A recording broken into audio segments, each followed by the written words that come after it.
জবাব আমাকেই দিতে হবে। ইমাম হোসাইনের বোন বলছে, হুজুর আমার নানা, আপনার নানা নবী পাক সাহেবে লাউলাক বলেছেন যে যখন বিপদ হবে, বিপদের সময় যদি সাদকা করা হয় তো আল্লাহ বিপদ থেকে তাকে বাঁচিয়ে নেয় আর বিপদটাকে দূরে সরিয়ে দেয়। ইমাম হোসেন বলছে, বোন রে এখন কি সাদকা করব, কিছুই তো নাই কাছে, পান করার জন্য একটু পানি পর্যন্ত নাই। জয়নাব রাদিয়াল্লাহু তাআলা আনহা ইমাম হোসেনের বোন বললেন যে আমার কাছে দুটো মাল আছে সাদকা করার মতো না। তো কি মাল? এ দেখেন বাবা, আমার বাপজিরা, ভাইরা, আমার মা বোনেরা, আল্লাহ পাকের নবীর নওয়াজা ইমামে হোসেন পাক রাদিয়াল্লাহু তাআলা আনহুর সামনে বলতে আরম্ভ করলেন। বিবি জয়নাব বলছেন, বলে হুজুর আমার আল্লাহ পাকের নবীর ফরমান মোতাবেক আমরা যে বড় বিপদের মধ্যে আছি, এই বিপদ থেকে বাঁচার জন্য, এই বিপদ থেকে উদ্ধারের জন্য আজকে একটা সাদকা করলে বড় কাজ হতে পারে। ইমাম হোসেন বললেন, কি সাদকা করব, কোনো মাল তো আমার কাছে নাই। ইমাম হোসেনকে বললেন, হুজুর গো, বলে আমার কাছে দুটো মাল আছে। বলে কি মাল আছে তোমার কাছে? বলে আমার কাছে একটা 8 বছরের, একটা 10 বছরের, দুইটা আমার বেটা আছে। এই দুইটা সন্তানকে আমি কারবালার প্রান্তরে পাঠিয়ে দিয়ে ইসলামের জন্য লড়াই করে তাদেরকে আমি আল্লাহ পাকের রাস্তাতে আপনার শহীদ করে দিতে চাই। জোরে বলেন।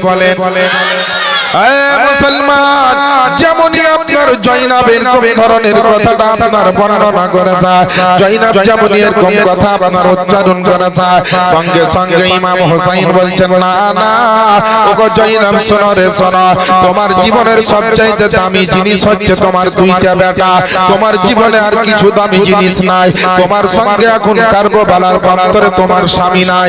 আজকে তোমার জীবনের সবচাইতে বড় মূল্যবান জিনিস হচ্ছে তোমার দুই সন্তান। আমি ছোট্ট অবস্থা থেকে তোমার বেটা হযরত আউনা মুহাম্মদকে আমি আজকে বড় আদর যত্ন করে মানুষ করেছি বোন। আজকে সুবহানাল্লাহ, তোমার নিজের বেটাকে আমি নিজের সন্তানের মতো আদর দিয়েছি। মামা মামা করে এসেছে আমার সামনে, আমি বড় আদর করেছি। ওই সন্তান দুটোকে আজকে কেমন করে কারবালায় পাঠাতে পারে? ইমাম হোসেনকে বলছেন, হুজুর গো, বলে আজকে যে আপনার সন্তানেরা কারবালার প্রান্তরে যাবে, আপনার সন্তানেরা যে ইসলামের জন্য লড়াই করবে, আমি আপনার জয়নাব মা হওয়ার পরে আপনার কাছে তামান্না নিয়ে এসেছি, বড় একটা আশা আকাঙ্ক্ষা নিয়ে এসেছি। আপনি যদি হুকুম দেন, আপনি যদি একটু পারমিশন দেন, আজকে আমার দুই সন্তানকে আমি ইসলামের কাজে লাগাতে চাই, আল্লাহর জন্য কাজে লাগাতে চাই, নবীর মহব্বতের রাস্তাতে আপনার কাজে লাগাতে চাই। আল্লাহ পাকের নবীর নওয়াজা ইমাম হোসেন বলছেন, বলে না না, ফুলের মতন চেহারা वाला বাচ্চা দুইটা ছোট অবস্থা থেকে আপনার আমার সামনে এত বড় হয়ে উঠেছে। 8 বছর 10 বছরের বাচ্চাকে কারবালায় পাঠাবার অনুমতি আমি দিতে পারবো না।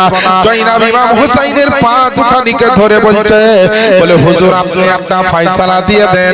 আজকে যখন আমার সন্তান দুটোকে আমি রেখে দিব, কারবালার প্রান্তরে অনেক মানুষ এসে ইসলামের জন্য লড়াই করে, আজকে যখন আপনার শহীদ হয়ে যাবে, আল্লাহ আল্লাহ কাল হাসরের ময়দানে আমি ফাতেমার সামনে কেমন করে নিজের চেহারাটা দেখাবো, আলীর সামনে, আমার আব্বার সামনে কেমন করে দাঁড়াবো, আমাদের নানা নবী মুস্তাফার সামনে কেমন করে দাঁড়াবো।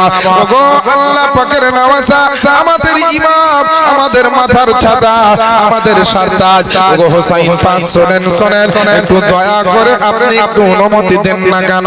যখন বিভিন্ন রকমের আপনার তামান্নার কথা বলল, আর তারপরে পরে আপনার মনের প্রতিজ্ঞার কথা বলল, মনের ইচ্ছার কথা যখন ব্যক্ত করল, জয়নাবের কথা আর আপনার টালতে পারল না, জয়নাবের কথাটাকে আপনার পিছনে ফেলতে পারল না।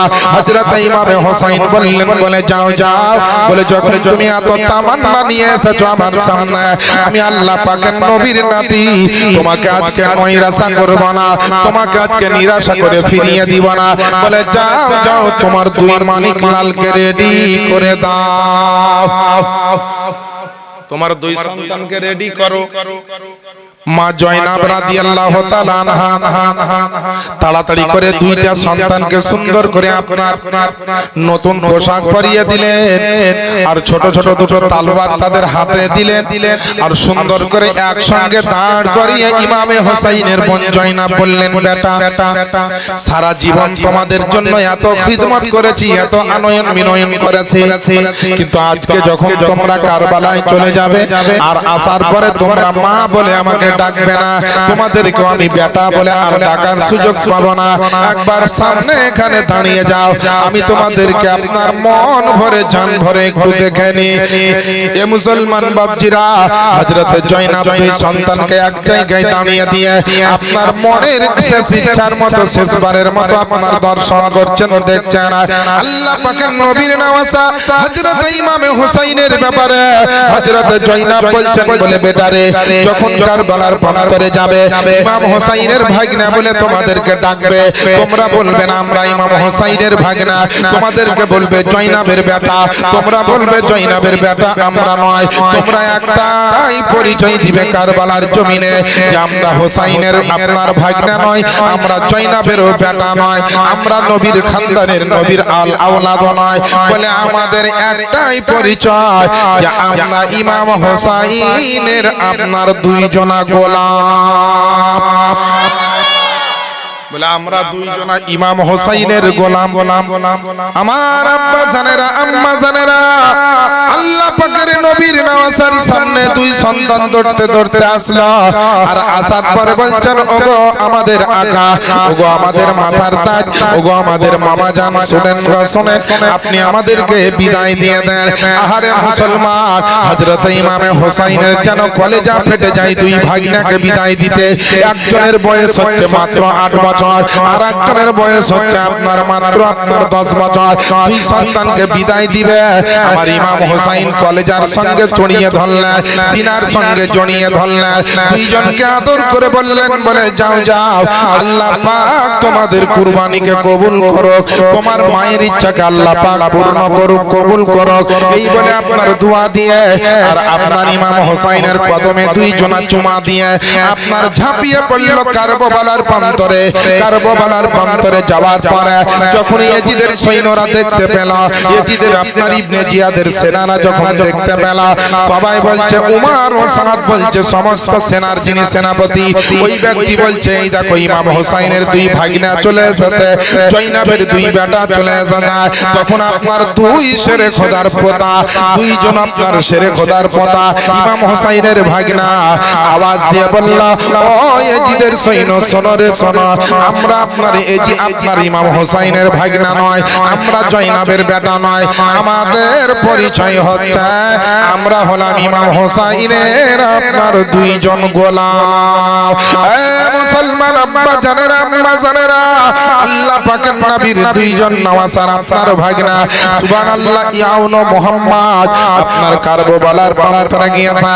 যাওয়ার পরে আপনার দুইজনে দুইটা ছোট তলোয়ার নিয়ে ইসলামের জন্য, হকের জন্য, আল্লাহর পবিত্র কোরআনের জন্য, নবীর মুহাব্বতের জন্য, আল্লাহর আপনার পবিত্র দিন ইসলামের খাতিরে, নবী মুস্তাফার মুহাব্বতে, মা ফাতেমার চাদরের সম্মান বাঁচাতে, আলিয়া মর্তজার দামানের সম্মান বাঁচাতে আপনার দুই ভাই দুই দিক থেকে ইয়াজিদের সৈন্যদের উপরে হামলা করে দিল। ছোট ভাই মারে, বড় ভাইও মারে, আপনার মারতে মারতে মারতে মারতে কয়েকজনকে আপনার যেন নিস্তানাবুদ করতে করতে চলে যাচ্ছে। ইবনে জিয়াদের আপনার সেনাপতি যার নাম হচ্ছে উমর ও সাদ, সে আওয়াজ দিয়ে বলল, বলে রে, বলে দুইটা ছোট্ট ছোট্ট বাচ্চাকে তোমরা থামাতে পারো না, দুইটা ছোট্ট বাচ্চাকে তোমরা কন্ট্রোল করতে পারো না, কেমন করে তোমরা ইয়াজিদের গুণ গাইছো, কেমন করে তোমরা ইয়াজিদের নুন খেয়েছো।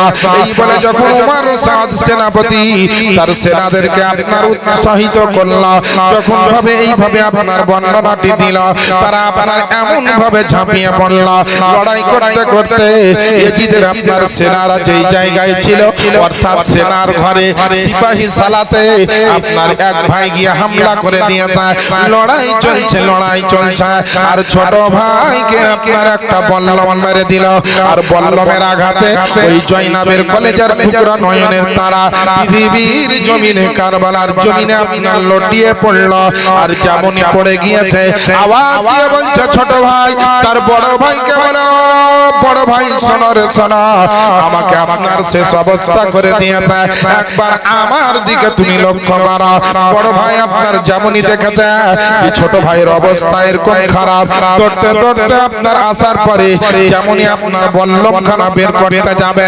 মাথাটাকে নিচু করে বল্লমটা ধরতে গিয়েছে আর এজিদের কুখ্যাত কয়েকজন সৈন্য এসে এমন করে তলোয়ার চালিয়ে দিল রে মুসলমান যে দুই ভাইয়ের লাশ একটা জমিনে পড়ে